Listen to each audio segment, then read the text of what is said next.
അങ്ങനെ ദുആ ചെയ്തു. ആരാ ദുആ ചെയ്തത്? മൂസാ നബി. ആമീൻ പറഞ്ഞത് ഹാറൂൻ നബി. അങ്ങനെ ഒരു ദുആ വർഷത്തിൽ നടക്കൂല, ഏതായാലും നടക്കില്ല. റബ്ബനാ ഇന്നക ആതൈത ഫിർഔന വമലഅഹു അംബാറൻ വസീനതൻ ഫിൽ ഹയാത്തി ദുനിയാ ربنا اطمس على أموالهم واشدد على قلوبهم فلا يؤمنوا حتى يروا العذاب الأليم. മൂസാ നബി ദുആ ചെയ്യുകയാണ്, അല്ലാഹുവേ അല്ലാഹുവേ അല്ലാഹുവേ ഇന്നക ആതൈത ഫിർഔന വമലഅഹു. അല്ലാഹുവേ ഫറോവയ്ക്കും മന്ത്രിമാർക്കും നീ എത്രയോ സമ്പത്താണ് വാരിക്കോരി കൊടുത്തത്. അവർക്ക് നീ അധികാരം കൊടുക്കുന്നു, അവർക്ക് നീ സമ്പത്ത് കൊടുക്കുന്നു. അതിന്റെ പേരിൽ അവരെന്നെ വല്ലാതെ ഉപദ്രവിക്കുകയാണ്. അതുകൊണ്ട് അല്ലാഹുവേ ഫറോവെ അവന്റെ സമ്പത്തോടുകൂടി നീ നശിപ്പിച്ച് കളയണേ അല്ലാഹ്. സമാധാനത്തിനു വേണ്ടി ആയിരക്കണക്കിന് ദുആ സമ്മേളനത്തിന് പങ്കെടുത്തിട്ട് എന്താ ദുആ സ്വീകരിക്കാത്തതെന്താ? ഇനി ഞാൻ പോണില്ല എന്ന് കരുതുന്നവരുണ്ട്.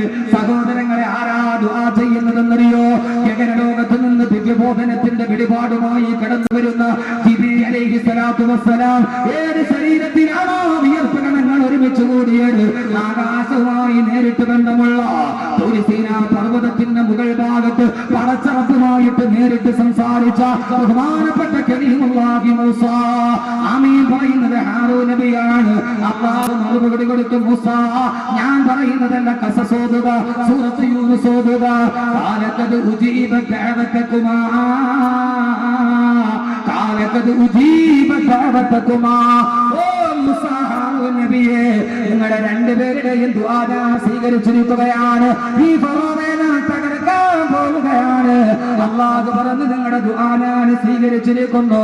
പക്ഷേ സഹോദരങ്ങളെ, മൂസാ നബി ദുആ ചെയ്തിട്ട് പിറ്റേ ദിവസം ഫിറഔൻ ചത്തില്ല, പിറ്റേ ദിവസവും ഫിറഔൻ ചത്തില്ല, അടുത്ത മാസവും ഫിറഔൻ ചത്തില്ല, അടുത്ത വർഷവും ഫിറഔൻ ചത്തില്ല. മൂസാ നബി ദുആ ചെയ്തിട്ട് വീണ്ടും 40 വർഷം കൂടി ലോകത്ത് ജീവിച്ചു ഫിറഔൻ. 40ാമത്തെ വർഷത്തിലാണ് ഫറോവ ചെങ്കടലിൽ മുക്കിച്ചെത്തു പോയത്.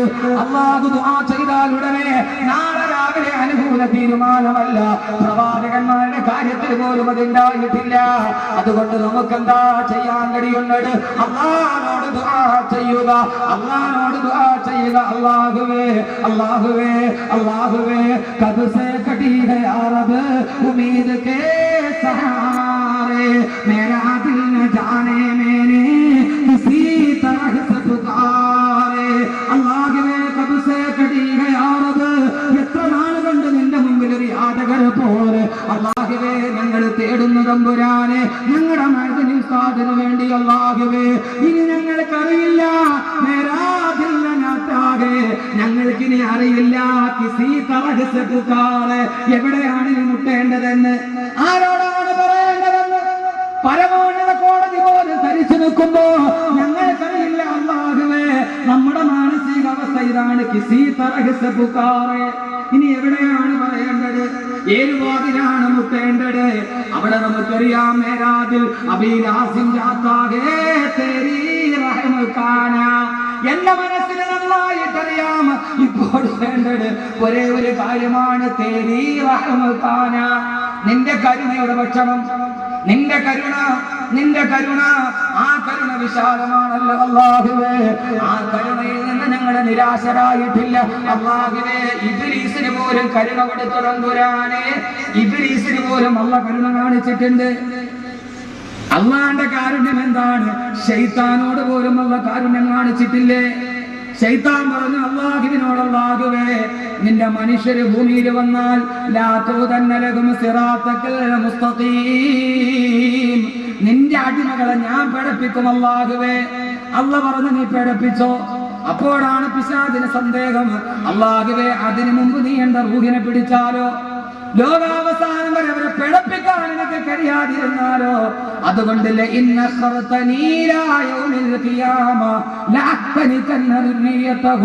അല്ലാഹുവേ ഖിയാമത്ത് നാൾ വരെ എന്റെ ആയുസ്സിനെ നീ നീട്ടി തന്നാൽ അല്ലാഹുവേ എത്രയോ നല്ലതായിരുന്നെന്ന് പറഞ്ഞപ്പോ അല്ലാഹു പിശാചിനോട് പറഞ്ഞതെന്താ? കാലവിഹം, നീ പോയിക്കോ, ഖിയാമത്ത് നാൾ വരെ നിനക്ക് ആയുസ് തന്നു. ശൈത്താനോട് വല്ല കരുണ കാണിച്ചു, നീ എന്റെ മക്കളെ പഠിപ്പിക്കാതെ പോയി പഠിപ്പിച്ചു, നിന്റെ റൂഹ് ഞാൻ പിടിക്കൂല. അള്ളാഹുടെ കരുണ അത്രയ്ക്ക് വിശാലമാണ്. അള്ളാഹു കരുണ നമുക്ക് തരട്ടെ. അള്ളാഹു കരുണ മഅ്ദനി ഉസ്താദിനും കൊടുക്കട്ടെ. അള്ളാഹു ജയിൽ മോചനം നൽകി അനുഗ്രഹിക്കട്ടെ. സഹോദരങ്ങളെ, ആമീൻ പറയലും മാത്രമാണോ നമ്മുടെ കടമ? ആമീൻ പറയൽ മാത്രമാണോ നമ്മുടെ കടമ? മഅ്ദനിയെ സ്നേഹിക്കുന്ന മഅ്ദനി ഉസ്താദിനെ അറസ്റ്റ് ചെയ്തു കൊണ്ടുപോകുമ്പോൾ അന്ന് ഏതാണ്ട് ഈ അൻവാർ ശരീഫ് ദിവസങ്ങളോളം നോമ്പായിരുന്നു. എല്ലാവരും നോമ്പല്ലാതിരുന്നിട്ട് നോമ്പ് പിടിച്ച, പിരിഞ്ഞു പോകാനൊരു വൈമനസ്യം പോലെ, തങ്ങളുടെ മനസ്സിൽ സൃഷ്ടിച്ച മൺകരാത് പോലെ. അതൊരു മനുഷ്യനാണ്. ആ മനുഷ്യന്റെ ഒരു വല്ലാത്ത വികാരം മനസ്സിൽ സൂക്ഷിച്ച് മഅ്ദനി ഉസ്താദിനെ അറസ്റ്റ് ചെയ്യുമ്പോൾ വിങ്ങിപ്പൊട്ടി ഈ മതിലിന്റെ വെളിഭാഗത്ത് കാത്തുനിന്ന നൂറുകണക്കിന് ആയിരക്കണക്കിന് ആളുകൾ അവർ തീവ്രവാദികളല്ല. അവർ ഏതെങ്കിലും ഒരു രാഷ്ട്രീയ പാർട്ടിയുടെ മാത്രം ആളുകളായിരുന്നില്ല.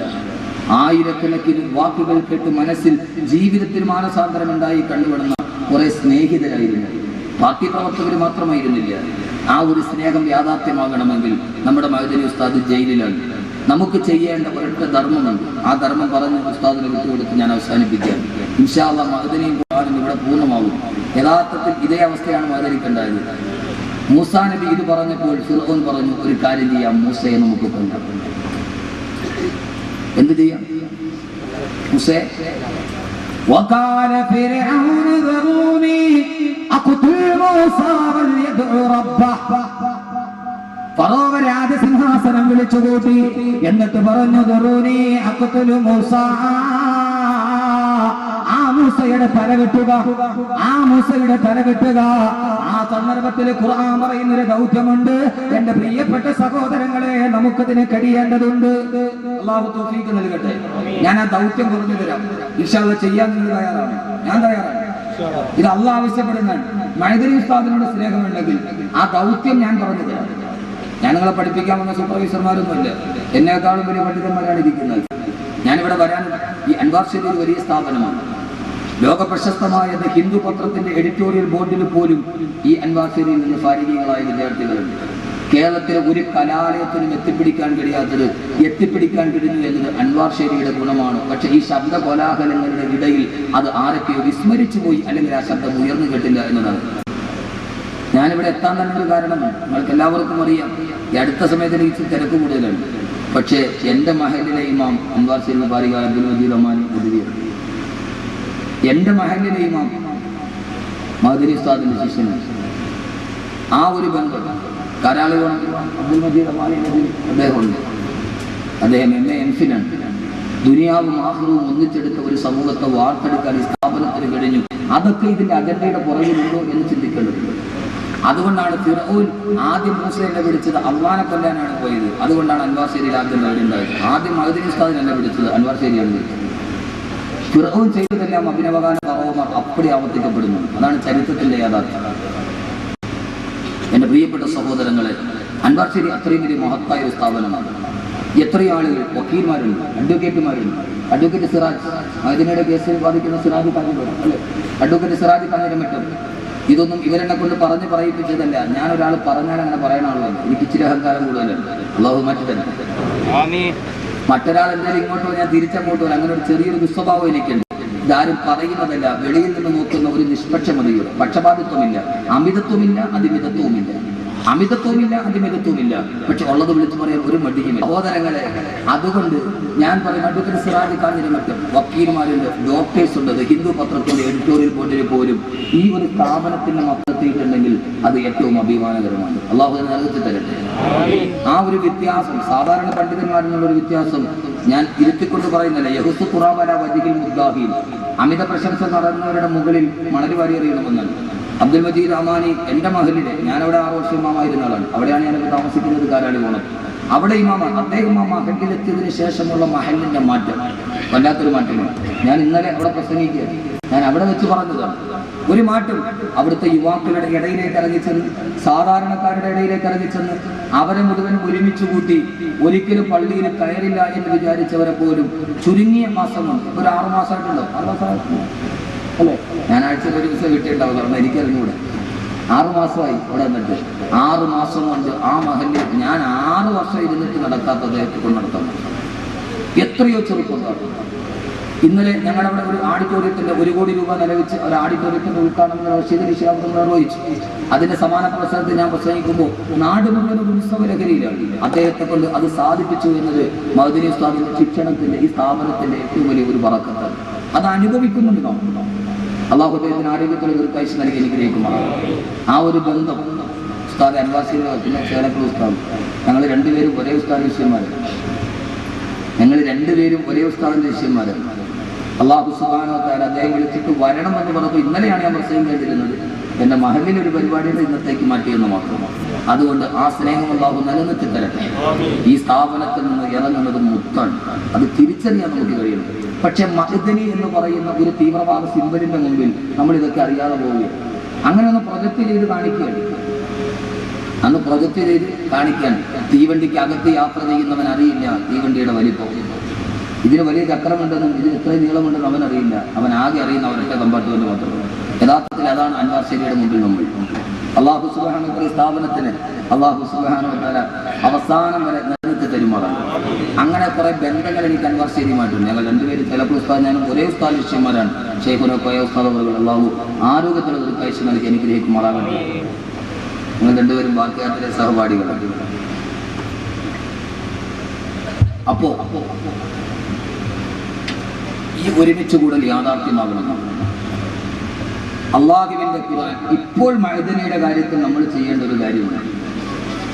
ഇൻഷാ അല്ലാഹ് ഞാൻ പറയാം, പക്ഷെ ചെയ്യാവോ? ഉറക്കെ പറയും ഇൻഷാ അല്ലാഹ്. 2 സൈസ് ഉണ്ട്. ഞാൻ പറഞ്ഞല്ലോ ഖുർആൻ എനിക്കൊരു ഇഷ്ടപ്പെട്ട വിഷയമാണ് ഖുർആൻ. ഒന്ന് ഇൻഷാ അല്ലാഹ് ഇസ്രായേലി ബനു ഇസ്രായേൽ പറഞ്ഞ ഇൻഷാ അല്ലാഹ്. മൂസാ നബി ചോദിച്ചു ചുമന്ന പശുവിനെ കൊണ്ടുവരാൻ. അപ്പൊ ബനു ഇസ്രായേൽ പറഞ്ഞു സൂറത്തുൽ ബഖറ ഇന്നാ ഇൻഷാ അല്ലാഹുവിന്റെ മുഖത്തത് നോക്കട്ടെ, കിട്ടിയ കൊണ്ടുവരാം. നോക്കട്ടെ, നടന്നൊക്കെ നോക്കിയിട്ട് എവിടെയും കിട്ടിയ പിന്നെ ഇൻഷാ അല്ലാഹ് മുഖത്തും കൊണ്ടുവന്നല്ലോ. നോക്കട്ടെ ഉസ്താദെ പറ്റിയ അത് ഇൻഷാ അല്ലാഹ് ഇസ്രായേലി. വേറൊരു ഇൻഷാ അല്ലാഹ് ഉണ്ട്, ഇൻഷാ അല്ലാഹ് ഇസ്മായിൽ നബി പറഞ്ഞു ഇൻഷാ അല്ലാഹ്. വാപ്പ മലത്തിൽ കിടത്തിയിട്ട് കത്തി കഴുത്തിൽ വെച്ചിട്ട് മോനെ അറുക്കട്ടെ എന്ന് ചോദിച്ചപ്പോൾ മലന്ന് കിടന്നിട്ട് ഉപ്പാന്റെ മുഖത്ത് നോക്കിയിട്ട് ഉപ്പ ഇൻഷാ അല്ലാഹ് നമ്മൾ 2 പേരും സ്വർഗത്തിലാണ്. അതാ ഇൻഷാ അല്ലാഹ് ഇസ്മായിൽ നബി പറഞ്ഞു ഇൻഷാ അല്ലാഹ്. ആ മലന്ന് കിടക്കാൻ കത്തി കഴുത്തിലിരിക്കാൻ ആ സമയത്തും പറയുന്ന ഒരു ഇൻഷാ അല്ലാഹ്. ഇപ്പൊ ഏതാ പറയണേ? ഇത് പള്ളിയിൽ ആളുകൾ വന്നിട്ട് 40 ജമാഅത്തിൽ വരാൻ പറയും ഇൻഷാ അല്ലാഹ് എന്ന് പറഞ്ഞാൽ വലിയ ഓർമ്മമാരില്ല.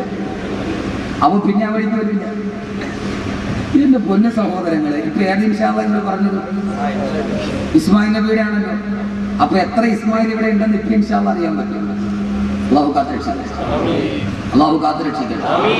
മൂസയെ കൊല്ലാൻ തീരുമാനിച്ചു ഫിർഔൻ, മഅ്ദനിയെ കൊല്ലാൻ തീരുമാനിച്ചു അഭിനവകാല ഫിർഔൻ. യഥാർത്ഥത്തിൽ അതായിരുന്നത്. ഒരു കാല് പോയി നിന്നുള്ളൂ. മഅ്ദനിയും ഖുർആനും അങ്ങനെയല്ലേ.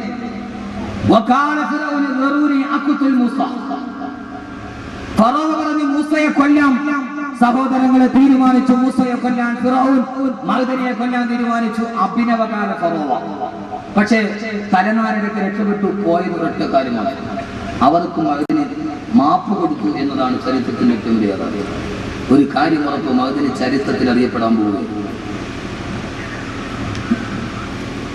ഉമർ മുഖ്താറിന് ശേഷം, സുൽത്താൻ സലാഹുദ്ദീൻ അയ്യൂബിക്ക് ശേഷം ഇസ്ലാമിക നവോത്ഥാന ചരിത്രത്തിലെ ഏറ്റവും വലിയ പിൽക്കാലത്ത് ഇന്ന് നാം ഉമർ മുഖ്താറിനെ പഠിക്കുന്നത് പോലെ ഇൻഷാ അല്ലാഹ് നമുക്ക് പുറകെ വരുന്ന സമൂഹം അബ്ദുൽ നാസിർ മഅ്ദനിയെ പഠിക്കും. തീർച്ച അതിലൊരു സംശയം നിങ്ങൾക്ക് വേണ്ട. കാരണം ആ മനുഷ്യന്റെ ചങ്കൂറ്റ സമ്മതിച്ചു കൊടുക്കുക, അത് ഞാൻ അനുഭവിച്ചറിഞ്ഞ ആളാണ്. ആ മനുഷ്യൻ ഒരു കാല് പോയാലും തൂക്കം കുറഞ്ഞാലും ആ റൂമിന്റെ അകത്തിരുന്നിട്ട്, ഹസനാണ് എനിക്ക് വാതിൽ തുറന്നു, ഞാനിവിടെ വിളിക്കാതെ ഒത്തിരി പ്രാവശ്യം വന്നിട്ടുള്ള ആളാണ്. അപ്പോ അവിടെ ചെന്നിട്ട് ഞാൻ അകത്തിരുന്ന് സുഫിയാമാദിനെ അറസ്റ്റ് ചെയ്യുന്നതിന്റെ തലേദിവസം അവിടെ ഇരുന്നപ്പോൾ ആ സമയത്ത് ഇപ്പൊ അറസ്റ്റ് ചെയ്യുന്നതിന്റെ മുമ്പിൽ ഞാൻ പോയപ്പോൾ ഞാൻ ചോദിച്ചു, ഉസ്താദെ ഒരിക്കൽ തിരുവനന്തപുരത്ത് വന്നപ്പോൾ എന്നെ ഒന്ന് കാണണമെന്ന് പറഞ്ഞു. ഞാൻ അവിടെ പോയി കണ്ടു. അപ്പോൾ ഞാൻ ഉസ്താദെ ഭയമുണ്ട്. ആ സമയത്ത് നമ്മളൊക്കെ ആണെങ്കിൽ പൊന്നു സാറിന് ഇപ്പൊ ഇത്രയും നാളും ജയിലിൽ കിടന്നാൽ നമ്മൾ ഷുഗർ വന്നിട്ട് 35 കിലോയെങ്കിലും ഉണ്ട് മാതിരി നമ്മൾ വെറും ഫോട്ടോസ്റ്റാറ്റ് കാണുന്നത്. നമ്മളാണോ എന്ന് പറയാൻ പറ്റില്ല. നമുക്ക് ആർക്കാ ധൈര്യം? കാക്കിയിട്ട വേഷത്തിൽ പോസ്റ്റ്മാനെ കണ്ടാൽ തൊപ്പി വിടുന്നവരുണ്ട്.